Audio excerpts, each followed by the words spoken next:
Welcome back to the Cocktail Corner.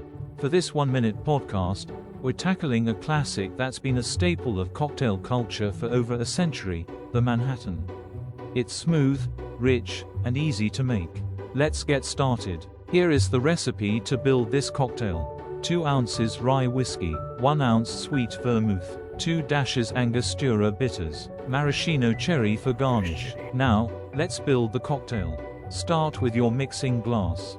Add the rye whiskey, sweet vermouth, and 2 dashes of Angostura Bitters. The bitters bring complexity to the drink, balancing the sweetness of the vermouth. Add ice to the mixing glass and stir gently for 20 to 30 seconds. Stirring chills the drink without over-diluting it. Strain the mixture into a chilled coupe or martini glass. Garnish with a cherry for a classic touch. And there you have it, the Manhattan, a timeless cocktail that's perfect for any occasion. Cheers!